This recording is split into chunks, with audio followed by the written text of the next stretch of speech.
Alors ici, on va parler de vitesse d'obturation. Et pour ça, on va d'abord parler de comment ça marche un appareil photo. Alors un appareil photo, dedans, à l'époque, ça avait une pellicule. Et donc, en gros, comment on faisait pour prendre une photo? On mettait ce machin-là dans le noir pour pas qu'il soit imprimé par tout et n'importe quoi. On l'exposait à la lumière très rapidement et vite on refermait. Et comme ça, il avait été exposé qu'à un moment précis. Et du coup, ça fait une photo.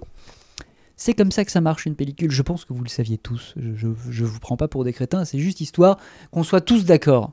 Et donc concrètement, dans le cas d'un appareil photo, qu'est-ce que c'est ce truc qui s'ouvre et qui laisse rentrer la lumière dans la boîte qui est l'appareil photo? Eh bien ça s'appelle un obturateur. Alors je crois que vous me voyez venir. Un obturateur, la vidéo parle de vitesse d'obturation. Il y a sûrement moyen que la vitesse d'obturation, ce soit la vitesse de l'obturateur. Alors en gros, l'obturateur il va s'ouvrir, puis se fermer, et en gros la vitesse d'obturation c'est combien de temps il va rester ouvert pour laisser passer de la lumière. Alors je vous le donne en 1000, plus il reste ouvert, plus il y a de lumière qui rentre. Et du coup, plus la photo sera lumineuse. Donc en gros, si vous laissez ouvert votre obturateur 2 fois plus longtemps, vous avez 2 fois plus de lumière. Si vous le laissez ouvert 2 fois moins longtemps, vous aurez 2 fois moins de lumière. C'est quand même curieux ce phénomène, n'est-ce pas? Donc je pense que ça va, c'est pas trop compliqué à retenir. Et donc du coup, c'est cool. Du coup, si on veut plein de lumière, on ouvre plein et ça va. Non. Parce qu'en fait, le truc, c'est que plus on laisse longtemps ouvert, plus les choses elles ont le temps de bouger, et donc de faire des photos avec du flou de mouvement. Parce que voilà, si vous prenez une photo d'une voiture, si vous laissez un temps de pause, le temps de pause c'est la même chose que la vitesse d'obturation, hein, je vous donne tous les mots comme ça, vous les connaissez. Si vous mettez un temps de pause d'1 seconde, la voiture elle aura le temps de se déplacer pendant 1 seconde, et le truc c'est que ça va vite une voiture, donc du coup ça vous fera une photo très floue. Si vous voulez une photo pas floue, ce qu'il faudra faire c'est mettre un temps de pause très court, comme ça elle n'aura pas eu le temps de bouger, elle sera nette. Vous n'êtes pas con, hein, vous avez déjà fait une photo, des fois c'est flou parce que ça a bougé. Donc voilà, dans l'idée c'est relativement simple pour s'en souvenir, plus c'est ouvert, plus ça bouge. Et donc du coup, si je vous dis ça, vous vous dites, ouais logiquement, dans l'idée il faut toujours essayer de fermer le plus possible pour être toujours net, et c'est ce qui se passe en photo, parce que dans l'idée on veut quand même des photos nettes quand on fait des photos. À moins que justement sur le plan artistique, vous ayez envie qu'il y ait du flou de mouvement parce que ça symbolise ci, ça. Ou que même vous avez envie de faire, je sais pas, un temps de pause de 30 secondes, ce qui fait que les choses se déplacent énormément, et ce qui fait que vous avez juste une traînée de ces choses-là et vous n'avez plus l'objet lui-même.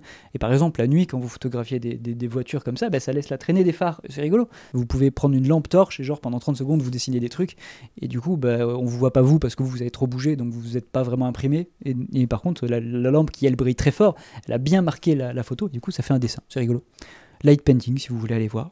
Parenthèse fermée sur le light painting. En gros, du coup on se dit, on va fermer au plus, comme ça on a des trucs nets, parce que nous on veut que ce soit net. Et donc en photo, c'est relativement comme ça, mais en vidéo c'est pas exactement comme ça. On va faire le test, regardez, je vais bouger la main comme ça, et on va faire le test à différentes vitesses d'obturation. Le premier test à 1/25e, le deuxième à 1/50e, et le dernier test à 1/250e. Donc voilà, vous avez vu les différentes choses. Si on prend une image tirée de chacun de ces moments, vous pouvez constater sans surprise que plus le temps d'obturation était long, parce que 1/250e de seconde, c'est plus petit qu'un 25e de seconde. Vous voyez qu'un 25e de seconde, ça a le temps de bouger, qu'un 50e, ça bouge un petit peu moins, et qu'un 250e, ça commence à être fixe. Donc du coup, on se dirait, on va prendre celui où la main elle est fixe, parce que moi je veux que ma vidéo elle soit nette. Sauf que c'est pas exactement ça. Parce que du coup, on va re-regarder la vidéo à 1/250e, regarder ma main, on a l'impression que le mouvement il saccade un petit peu. Et ça, c'est quand même curieux, parce qu'on se disait on est en 25 images par seconde, ça devrait être fluide, il devrait pas y avoir de problème, pourquoi ça saccade? En fait, quand on regarde image par image, on voit bien que la main en se déplaçant, elle fait énormément de mouvements. À ce stade-là, c'est plus du déplacement, c'est de la téléportation.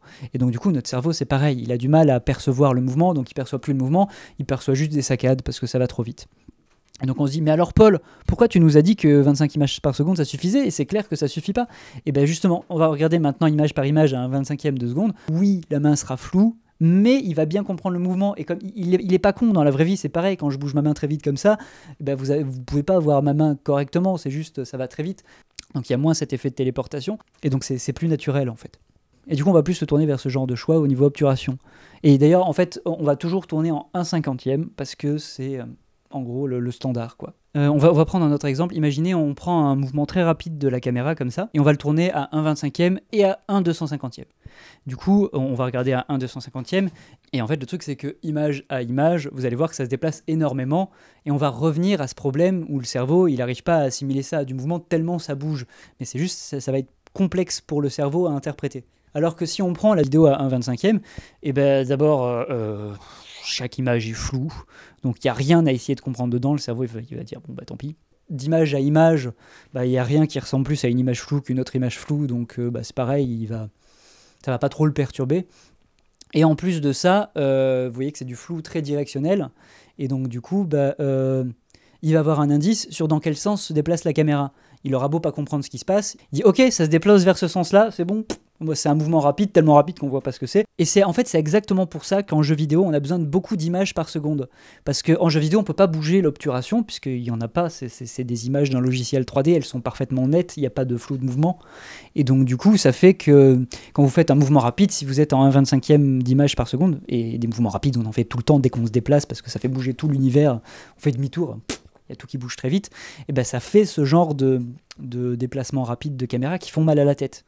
Et donc du coup, il faut empêcher que ça saccade, et comme on ne peut pas changer la vitesse d'obturation, et ben on change le nombre d'images par seconde, parce que plus il y a d'images par seconde, plus il y a moyen dans un déplacement d'avoir des images près les unes des autres, et donc du coup là on récupère la fluidité, et du coup c'est la solution qu'on a pour pas avoir mal à la tête quand on joue aux jeux vidéo. Pour finir, comme je viens d'en parler, je vais vous rappeler qu'il ne faut pas confondre vitesse d'obturation et nombre d'images par seconde, parce que c'est pas du tout la même chose.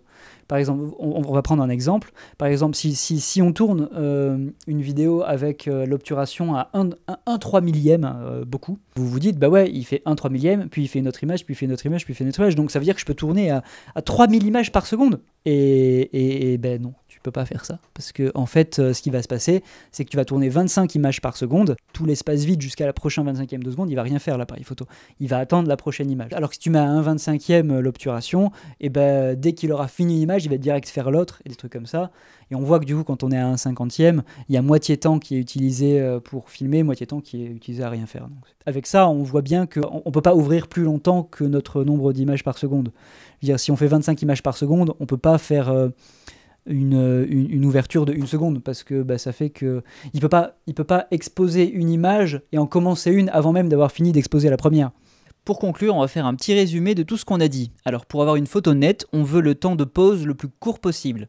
Et pour s'éclater avec du flou, il nous en faut un très long. Et en vidéo, la vitesse d'obturation, c'est 1/50e et c'est comme ça. Sauf cas particulier. Donc du coup, si vous voulez creuser un petit peu plus, je vous invite à aller voir une vidéo que je vais faire sur les ralentis et les timelapses. Et sinon, vous pouvez aller voir toutes les autres vidéos sur les réglages des appareils photo.